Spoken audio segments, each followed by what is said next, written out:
Hi guys, welcome back. In today's video, I'm sharing 3 super easy meal ideas with you using the Crockpot, Instant Pot, and a regular stovetop recipe as well. It was my first time using the Instant Pot in this video, and I'm really excited to keep cooking in it and do some more recipes because it's way easier than I thought.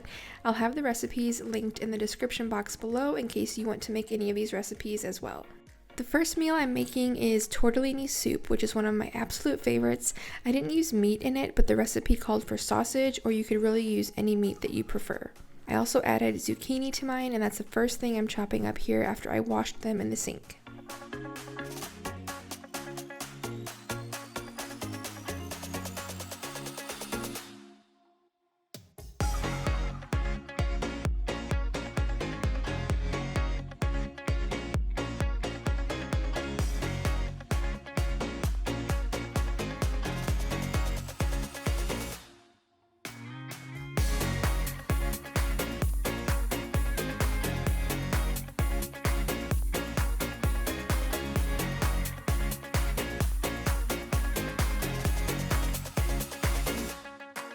Now I'm adding a couple tablespoons of avocado oil to my pot, and I'll turn it to medium-high heat before I throw the zucchini in to start cooking. I prefer using avocado oil or olive oil because they're much better for you than some other oils out there like canola oil, vegetable oil, sunflower oil, and inflammatory oils like that.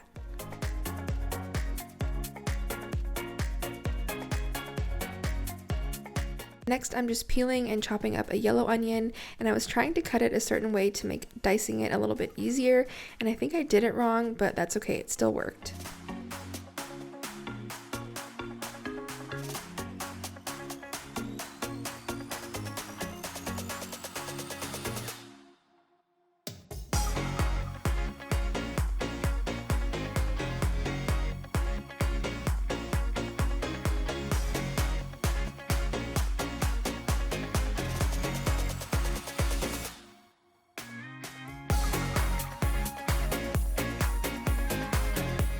I'm going to add the onion to the pot and stir it all around now that the zucchini has been cooking for about 5 to 7 minutes.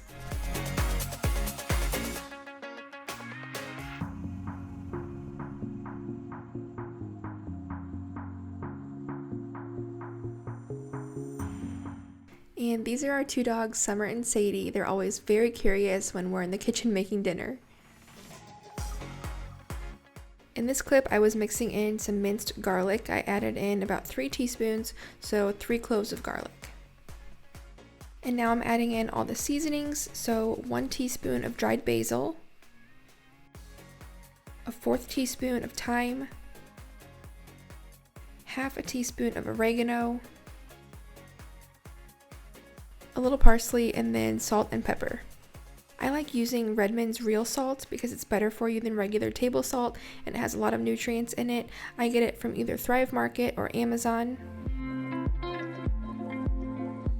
And then I'm just giving all of that a good stir before I add in about 15 ounces of my favorite marinara sauce, which is Rao's marinara. It was about half of this jar. And then I'm also adding in 1 32-ounce box of vegetable broth. I'm also adding in some tomato paste just to make the soup a little bit thicker. Then I let that come to a boil and added in the cheese tortellini. I got this from Costco and I decided to do fresh tortellini, but you could always do frozen. Once those were all in, I cooked them on medium-high heat again for about 5 minutes, stirring them occasionally. Once they were done, I added a cup of half and half. The recipe calls for heavy cream, but this is what I had on hand, so I let that sit for a couple minutes to kind of thicken up, and that's it. This is a super easy and tasty meal. I made quite a few modifications to it, but you can really add in whatever vegetables or meat that you prefer. You could also add some Parmesan cheese on top, that would be great, but I didn't have any on this day. The second meal I'm making is a Crockpot Mexican chicken for chicken tacos. So I'm first just putting the chicken in the crock pot in the morning so it will cook all day. I'm adding about half of this packet of Siete taco seasoning. I love this brand because they use really clean ingredients. Next, I'm adding a jar of salsa on top, and I'm just going to mix it around a little bit before putting the lid on so it's kind of combined.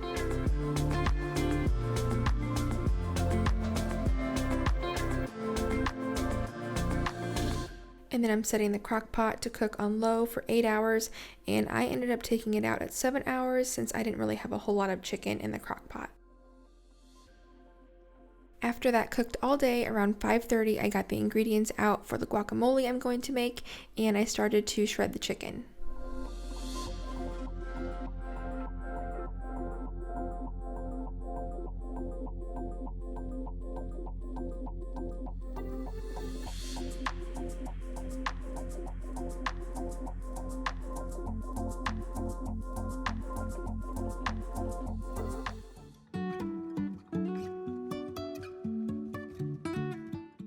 I don't have a specific recipe for the guacamole.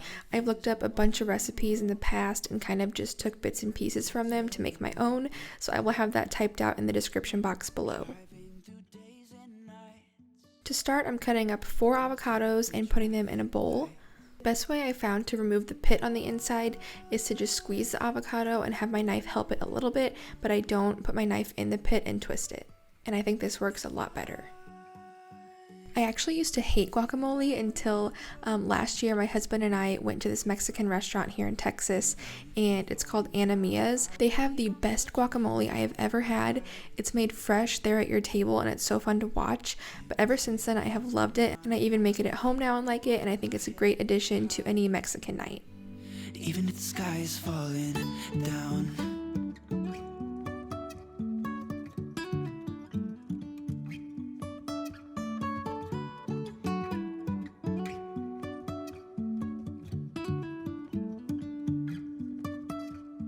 jumping from cliffs. Now I'm just mashing up the avocados with a fork before I cut up a Roma tomato. Sometimes we're crashing down, but we get up and start from the ground. And I really wanna know if I will ever figure out where the road goes. Even if I'm falling down, I will keep on searching for my highs. You can say I lost my mind. I'm also dicing up some red onion to add in. I'm not adding a lot because we don't love a ton of onion in this dish.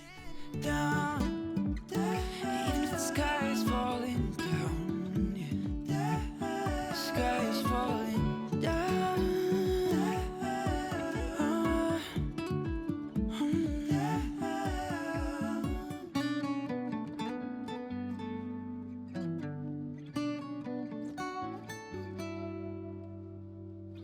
Even if the sky is falling down. Next, I'm squeezing half a lime into the bowl and I'm adding in the smallest amount of cilantro possible. I don't love the taste of cilantro, but it does add a nice hint of flavor.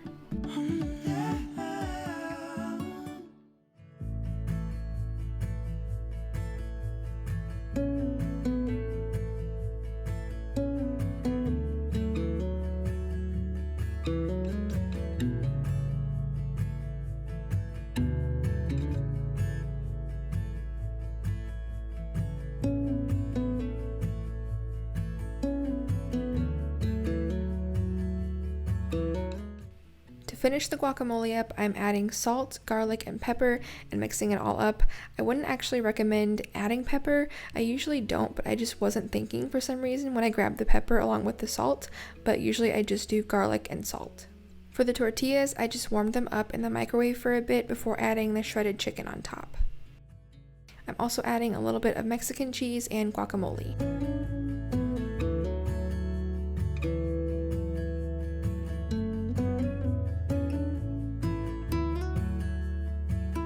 On the side, I added some Siete grain-free tortilla chips. Those are my favorite ones, and I also added a little bit more guacamole to dip them in.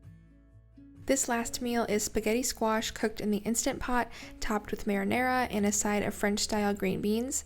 This is definitely the easiest recipe and takes hardly any time at all. To start, I'm cutting the spaghetti squash in half. I usually cut it lengthwise, but I was having the hardest time and my knife was getting stuck, so I just decided to cut it this way. Here I'm just using a spoon to scoop out the seeds in the center of the squash. This was my first recipe in the Instant Pot, and instead of baking the spaghetti squash in the oven, which takes 45 to 50 minutes, this took only 7 minutes in the Instant Pot.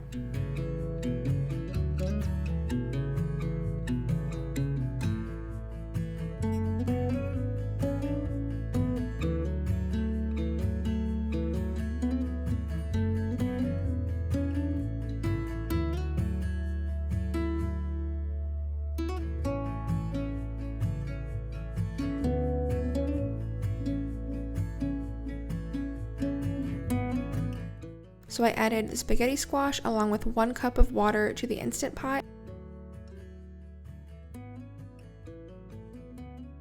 And now I'm setting it to pressure cook for 7 minutes, and I'm making sure the steam release on top is set to sealing, not venting. Moving on to the green beans, I'm making this really simple by just dumping a can of French style green beans in a glass dish and microwaving them for 4 minutes. Before I shred the spaghetti squash, I'm just seasoning the cooked green beans with salt, pepper, and this garlic seasoning salt.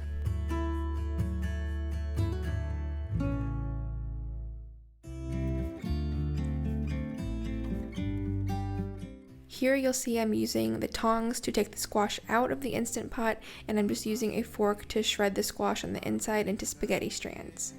Come with me, I'm not really asking. We'll get away to a place where we don't know.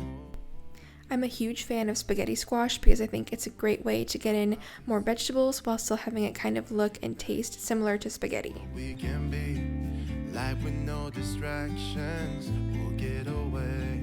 This is what we waited for. To top it off, I'm using Rao's marinara. It's made with all clean ingredients and it tastes amazing. Somehow we can't miss out.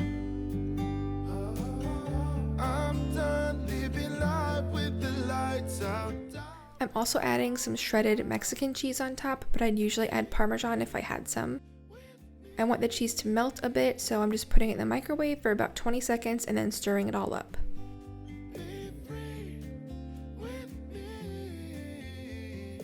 Lastly, I'm adding the green beans to my bowl, and that is the finished meal. I really hope you got some meal inspiration from this video, and hopefully you enjoyed watching. Please let me know in the comments if you do make any of these and how you like them. Don't forget to subscribe if you're new because I would love to have you, and I'll see you next time. This is what we waited for. Oh, yeah.